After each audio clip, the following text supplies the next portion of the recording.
పశ్చిమ గోదావరి జిల్లా తాడేపల్లిగూడెం నియోజకవర్గం వెంకటరామన్నగూడెంలో ఉన్న హార్టికల్చర్ యూనివర్సిటీలో ఏం జరుగుతోంది?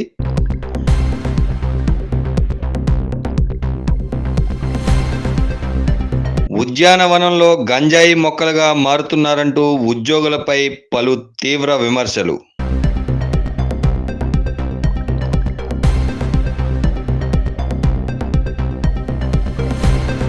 ఉన్నత స్థాయి నుండి దిగువ స్థాయి వరకు కొందరు ఉద్యోగులపై తీవ్ర స్థాయిలో అవినీతి ఆరోపణలు.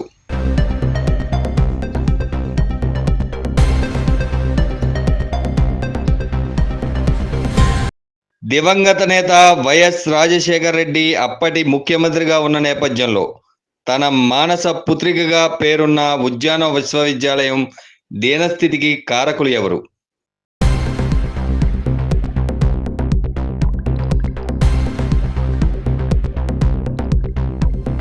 ఉద్యాన పంటల్లో పెరగాల్సిన అభివృద్ధి ఉద్యోగుల అవినీతిలో పెరుగుతుందన్న విమర్శలపై సమాధానమిచ్చేదెవరు?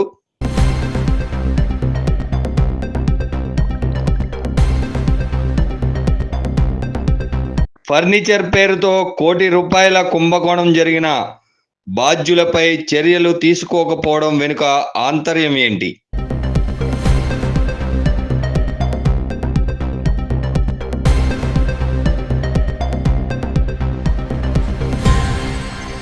ఉద్యోగుల కారుణ్య నియామకాల్లోనూ అవినీతి జరిగిందంటూ వస్తున్న ఆరోపణల్లో వాస్తవం ఎంత?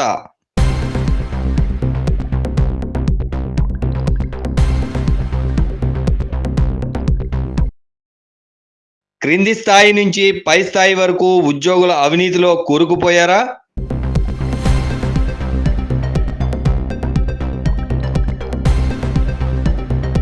స్టాక్ పాయింట్ పేరుతో ఒక మహిళా సీనియర్ అసిస్టెంట్ చేసిన అవినీతిలో భాగస్వాములు ఎందరు?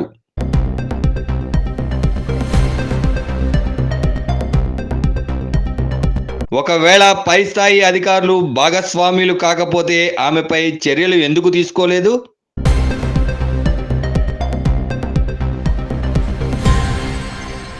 అవినీతిపై వేస్తున్న నామమాత్రపు కమిటీల పనితీరుపై పలు విమర్శలు.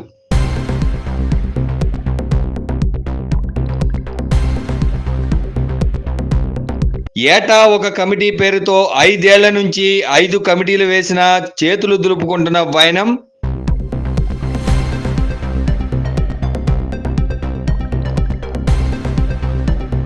ఫర్నిచర్ స్కామ్లో సుమారు ₹1 కోటి అవినీతి బయటకు రాకుండా వేలంపాట నాటకం ఆడించింది ఎవరు?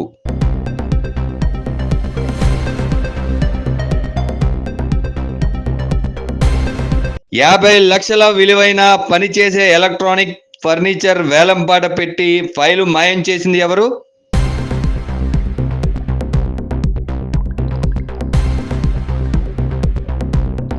సాక్షాత్తు స్థానిక శాసనసభ్యులు బొలిశెట్టి శ్రీనివాస్ ఫర్నిచర్ కుంభకోణంపై విచారణ కోరడంతో రికార్డులు మాయం చేశారని పలు ఆరోపణలు.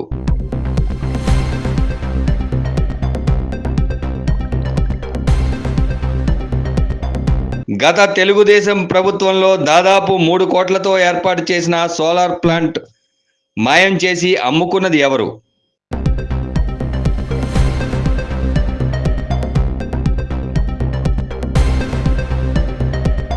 సోలార్ విద్యుత్ వినియోగానికి వస్తే ₹1 కూడా కరెంటు బిల్లు అవసరం లేని ఉద్యాన విశ్వవిద్యాలయం ఈరోజు 3 లక్షలకు పైగా కరెంటు బిల్లులు చెల్లిస్తుందంటే దీనికి కారణం ఎవరు?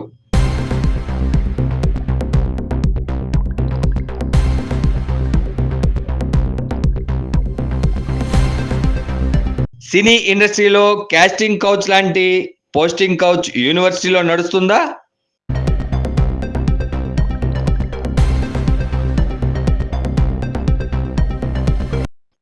హార్టికల్చర్ యూనివర్సిటీ అవినీతి భాగోతం అంతా ఆధారాలతో సహా రచ్చ మీడియా చేతుల్లో.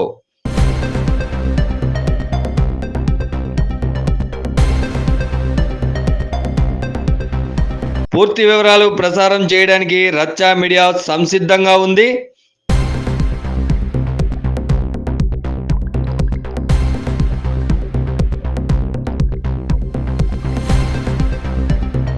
ఆంధ్రప్రదేశ్ ఉద్యానవన విశ్వవిద్యాలయంలో జరుగుతున్న అవినీతి వరుస కథనాలు మీ రచ్చ మీడియాలో అతి త్వరలో.